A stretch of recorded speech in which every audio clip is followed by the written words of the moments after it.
everyone, welcome to Performacast Season 2, episode 12. And today we have an amazing guest, Shelly Jefferis. But before we get to her, I just want to remind you to please hit the subscribe button on my YouTube channel. Follow me on Instagram. There will be some amazing other guests down the line, as well as some giveaways.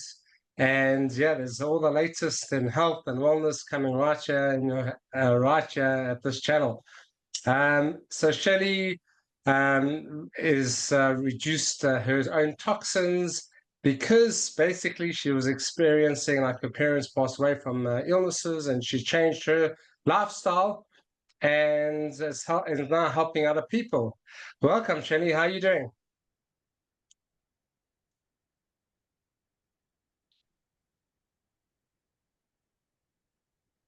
We froze. Can you hear me? I can hear you now. Froze for a minute. I'm not sure, but I can hear you now. Okay, so I just did the introduction. I just want to welcome you to the show. How are you doing? Tell me about your experience with your parents. What happened, and how did that change your lifestyle? Thank you, Yasi. Thank you for having me on. I really appreciate you having me on today. And yes, I'm happy to share. Health and wellness has been a part of my life for over 30 years. And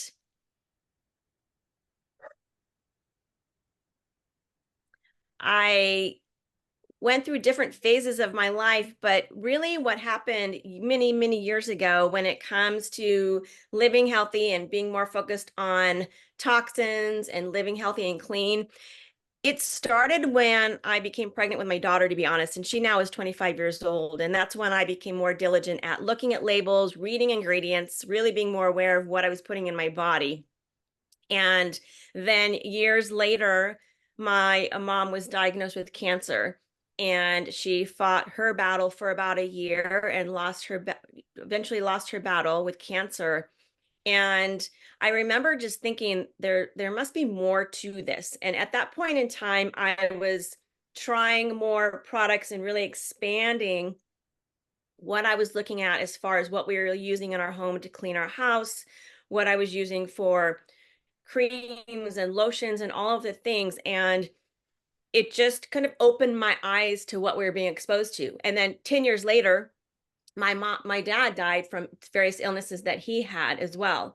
And so having those experiences really each time kind of lit a fire under me, if you will, to kind of do more, to learn more, to research, and to also share with others what I've discovered.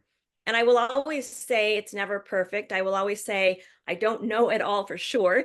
As you probably already know, it is quite the rabbit hole that you can get, caught on or caught down, however you would say it, when it comes to looking at chemicals, toxins, everything that we're exposed to on a daily basis, quite frankly, and just about every single thing that we use, the air we breathe, the foods we're eating, the cleaning products, what are we putting on our skin, lotions, shampoos, everything. And it sometimes feels like an uphill battle, but I feel like I always will say whatever we can do that's in our control and make the best, healthiest choices that we can for ourselves and for our families is the way to go. And that's kind of the motto that I have, is just do our best, make the best choices we can with what we can control. We can control what we put in our mouth. We can control what we put in our skin. We might not be able to control the air we breathe because we can't always tell, if we're breathing in something that might not be good for our bodies. But whatever we can do that's in our power, I always encourage that. And I always encourage others to be proactive with their choices. Sure. Well, I'm sorry to hear about your parents. It's a hard way to go with cancer, and cancer is just becoming more prominent these days, unfortunately. I completely agree with you when it comes to getting rid of toxins, chemicals, processed foods. But a lot of people have the opinion of, we're going to die anyway. Why not enjoy it? Smoke, drink, be merry, do whatever you want, eat garbage. what do you have to, I get it, but what do you have to say to those type of people who have that argument? Well, you're going to die anyway. Like whatever you're breathing in is it has toxins and chemicals. Well, I'm so happy you bring that up, to be honest, Jossie, because it's not something I've talked a lot about, and I'm not approached in that manner by very many people, thankfully. However, I am always a firm proponent of enjoying our lives. So what does that look like? Well, it's within reason, right? I feel like if someone says, "Oh, I'm old, I'm going to die anyway," well, that's kind of, they've given up. That's just an excuse to maybe do things that aren't very healthy for themselves. And I guess sometimes it comes across to me as a bit selfish, because if you think about your loved ones, wouldn't you want to take better care of yourself so you could be around with them and for them for many years to come? And I always say, our lives are meant to be enjoyed, but we can make healthy choices in the process of that, along the journey, still enjoy our lives, and let's live our lives to the best. Let's feel the best that we can feel. Let's live with vitality and energy and enjoy all those moments the best that we can. And it's always sad to me if someone does feel like, "Oh, I'm old, I'm just old," and use that. And I will always say, "No, you're not. No, you're not." And heck, maybe maybe obviously we all are going to age, but we can do so in a manner of just still feeling good and take care of ourselves, so that we do have that energy and so that we can live a fulfilled life and also enjoy ourselves along the way. I mean, there's definitely, I never will say, you have to cut out everything that you enjoy. No, that's not the idea, right? The idea is to find that, I don't know if I like to say balance, but for lack of a better term, balance, harmony, whatever that looks like for individuals, make the best choices maybe 80% of the time, and then 20% of the time you can enjoy whatever those guilty pleasures are for you. Yeah, it's a good point. A lot of people, especially when they're younger, they don't really feel like the effects until much later on, and they don't realize what they actually do to the body. So sometimes it's quite a lot harder to argue with them. They're young, they want to enjoy their life.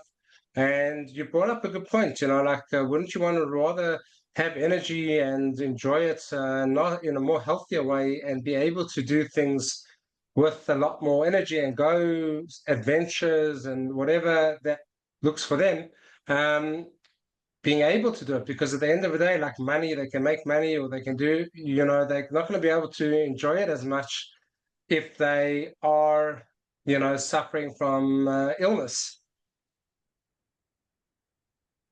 It's so true. And you see people, I mean, I saw my dad do this.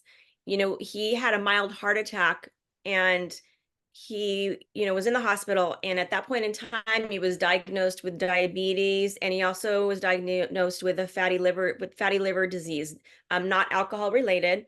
Although he enjoyed himself, he was a professional musician. However, it was related to diet and lack of exercise. And so at that point in time, he made some very big changes. And I'm thankful for that, because I believe that probably prolonged his time with us.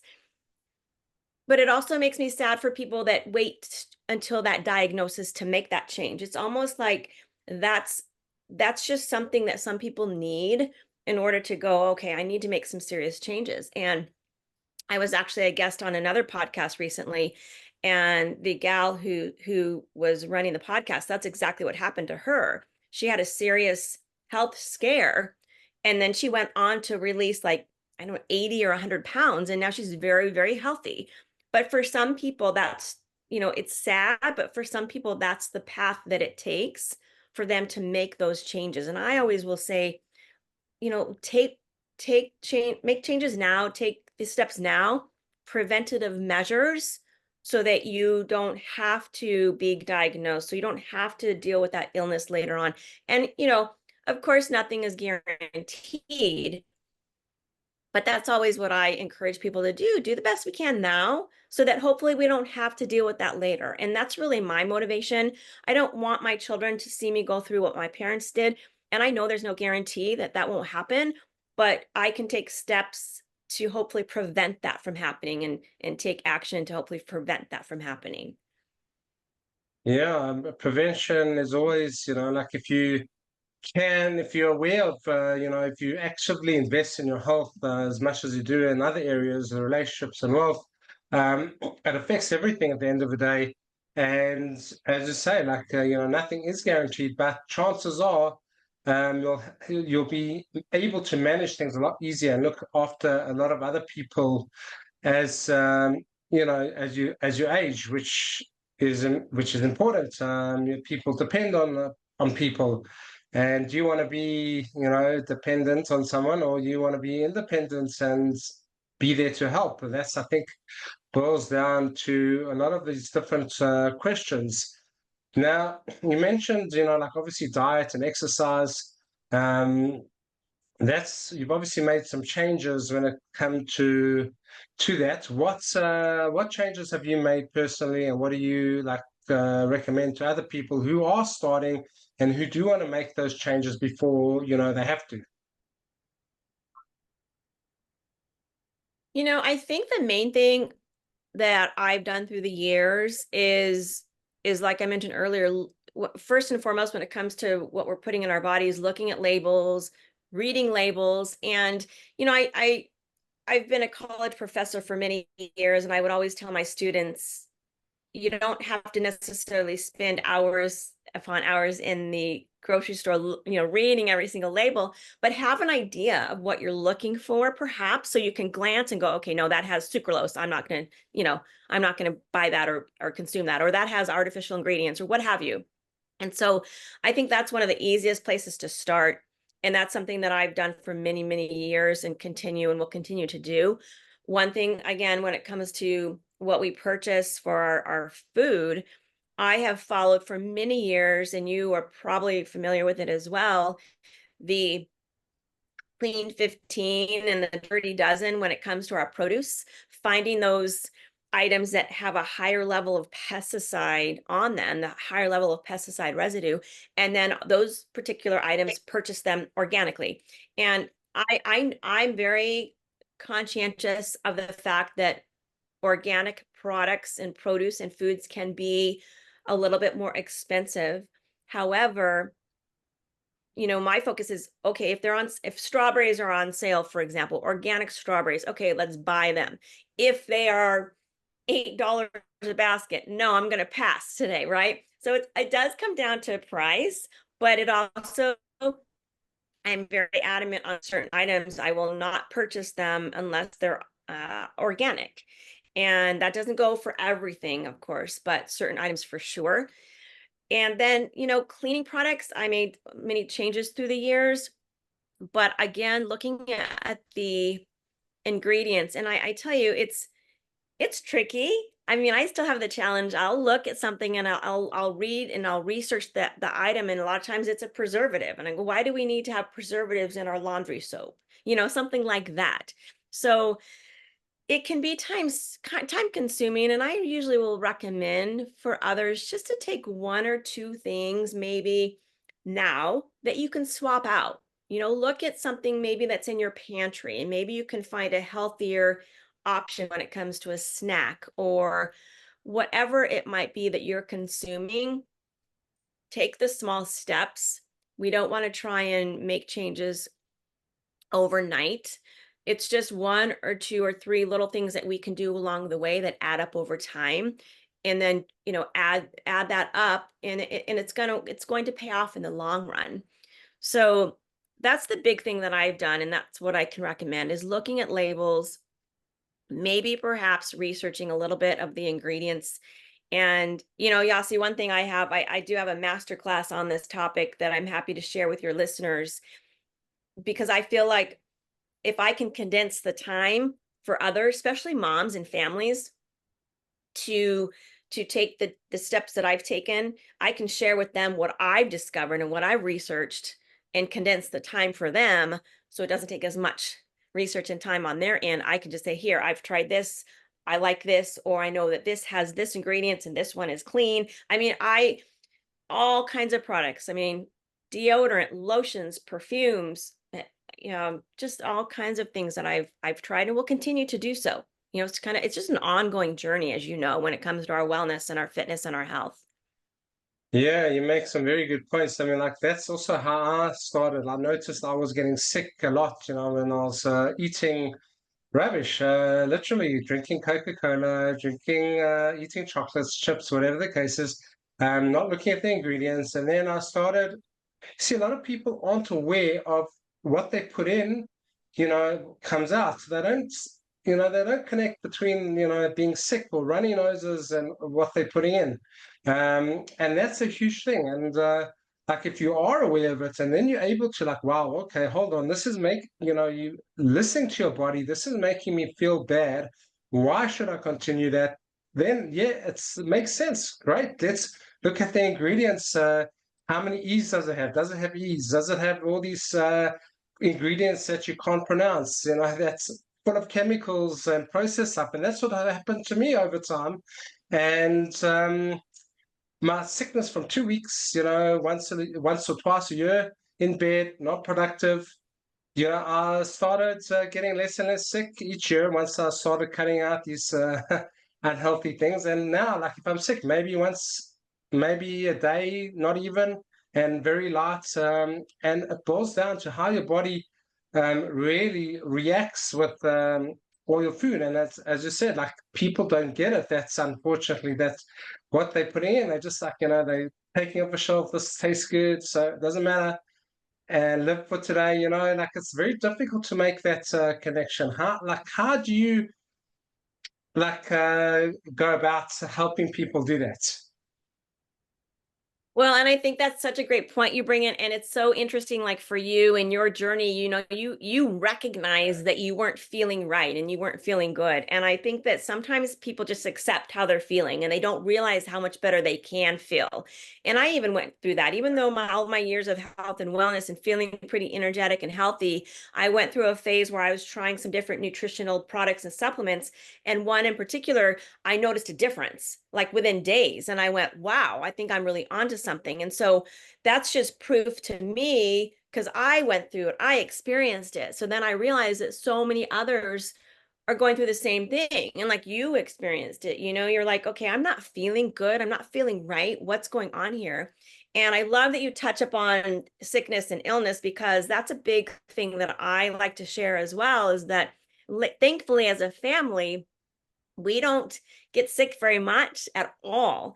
And I notice for myself personally, if I get a little bug of some sort, and I'm not always certain because it never, thank goodness, never isn't like a full-fledged illness, but I'll just feel like a little funky, maybe one day, maybe two at the most, and it goes away. And so sometimes I think it's just God's way of saying, okay, you need to rest for a day or two, and then I'll rest, and then I'm back, good to go. But I'm so grateful for that because I can totally relate to what you're saying. It's like I rarely get sick, and then if there is anything, it lasts, like I say, maybe a day or two. So when I hear people talk about being sick for a week or weeks upon end, I'm like, how does that how does that happen? I just feel bad for them because I know some people are more prone to that. Maybe they have just some things they're dealing with or a weak immune system, whatever it might be. But I always feel like we can take again those steps to strengthen ourselves, and our immune system and help reduce those chances of getting sick and reduce how long we are sick when it does happen so that it's not quite as severe. Yeah, definitely. Yeah, it's like we seem to be very much on the same page as to we talking the same language a lot, Now, when it comes to exercise, obviously that's a key component in terms of that. What type of exercise do you do personally to combat, if any, aches and pains, and also to get rid of the toxins, which is very important to sweat? Yeah, right. The sweating is great. I mean, we have some very hot days here right now, so that hasn't been a problem sweating, but I actually, I've been a runner for most of my life, so I just love it. I still go out and run almost every day, or I'll walk, or I'll do a combination of the two. And that's pretty much a part of my routine. And then in addition to that, stretching, doing some core work, and then strength training. And, the strength training, as you know, is just having that degree of muscle mass, muscle tissue is really critical. And we're finding it more and more science and studies are supporting the fact of how important it is for our health. I mean, they're finding a connection between the degree of muscle mass that we have and our brain health. And we know that as we age, it's a big factor when it comes to the diseases of aging. For example, diabetes and heart disease. They're finding that connection, that having some degree of muscle is really beneficial and very important.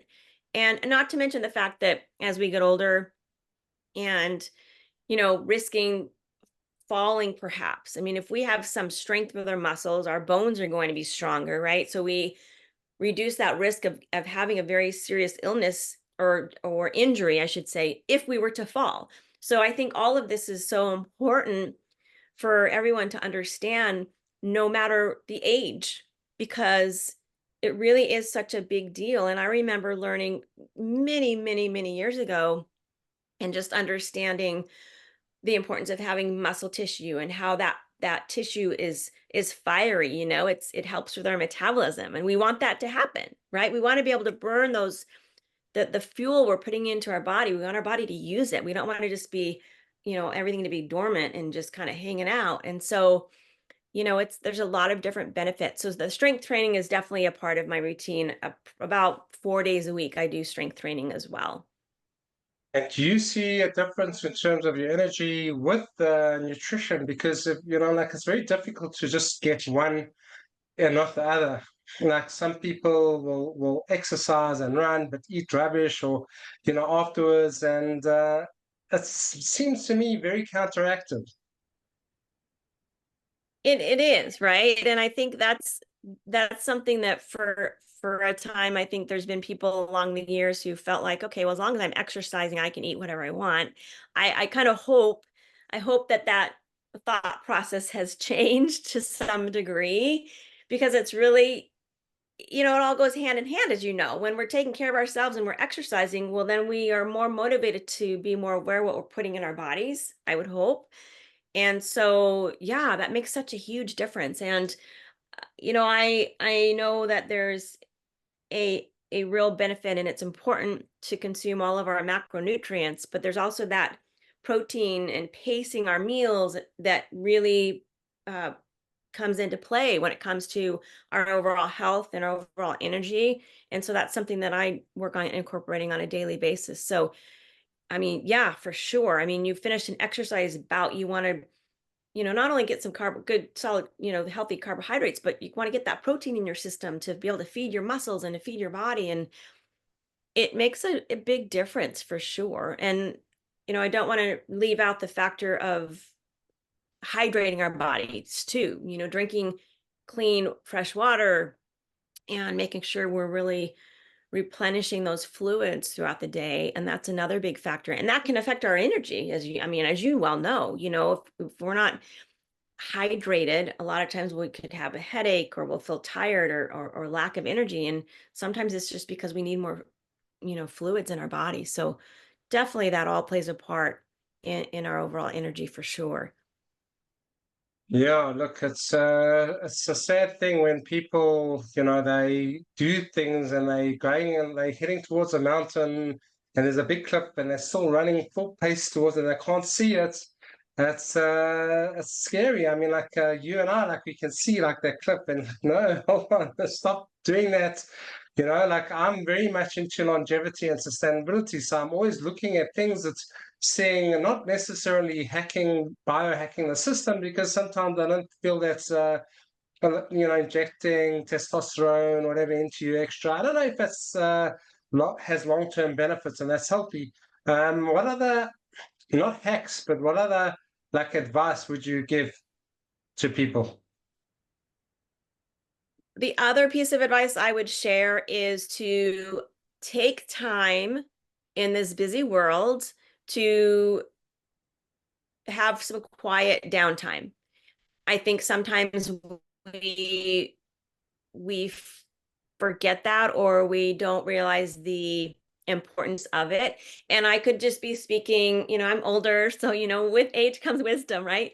But I value quiet time and downtime, and I make certain most mornings that's how I start my day. And so that's one thing that I usually will always recommend is take a few minutes for yourself. It can be a matter of 5 minutes, going outside, breathing in some fresh air, sitting out in the sunlight for 5 minutes, walking around the block. It doesn't have to be anything extravagant or anything that takes a long time. But I really am such a proponent of that. And I just know that it's so important because it just can be a way to just refocus, re-energize ourselves. It brings clarity, and it's just a really critical part to the complete wellness component. Not to mention, the fact that sleep is another one I was going to mention, Rossi, how important that is. And I think that sometimes we forget. And I know people struggle with their sleep for so many different reasons, but that's a priority for myself, is making sure I'm getting 7, 8 hours of sleep. It's not always quality, but a very high percentage of the time it is. And that's another really important component. But yeah, I just think we get caught up in our day-to-day lives, which is very easy to do, as you know, but just taking that time to just be still and have some quiet downtime, I think is really, really critical. Wow, I think that's a very, very helpful point. So, I mean, because people, as you say, are busy and they just go from one thing to the other without thinking and sufficiency. So you don't want to think about it. It's lazy. Get on the couch, get the soda, get the alcohol, binge watching. That's how they, space out and relax, which is really not relaxing at the end of the day. But as you said, if you take the quiet time, then you can start thinking like, well, why am I not feeling that good? Why is my stomach bloated? Why am I not getting the quality sleep that I would like to get? And at least you can just think about it and be aware of what's actually happening inside your body and make, some kind of change or approach someone, like a holistic health person or get advice from people. At least then you're able to get in the right direction, which, as you said, it's so important with the quiet time. And I just wanted to, Yeah, that's yeah, so just bring good. up, no, continue.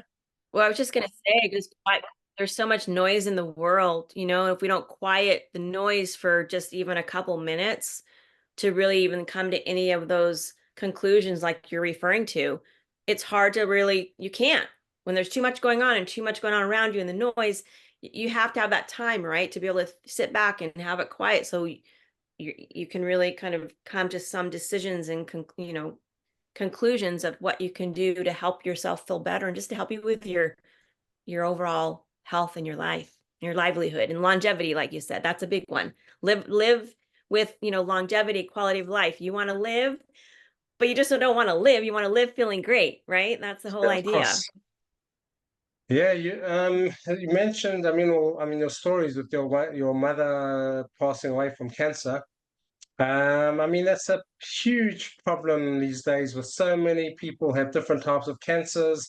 And I definitely believe it's to do with lifestyle choices because we never had that amount of disease, before all these chemicals and seed oils came into play. Um, do you think that cancer is like the scary monster that has to be taken with the chemo and all the medications and putting more toxins? Or do you think you could, beat it as just a disease, um, like anything else, and you can beat it with like lifestyle changes? Wow, that's a great question. And I have not been asked that yet. It could open up a whole can of worms because I have some various thoughts of my own on that. There is a quote from a doctor. I actually have her book And she says that 95% of cancer is caused by diet and environment. And so, with that, to me, there are steps we can take. And that's really, I think about that a lot. So, I don't really buy into the fact that it's genetic. That could play a part, a small part, but I really think there's so much more to it than we might even realize. And if we can, it's such a tough one because I know people who have gone through treatment and they've done great. And then people that go through treatment and their body cannot handle it.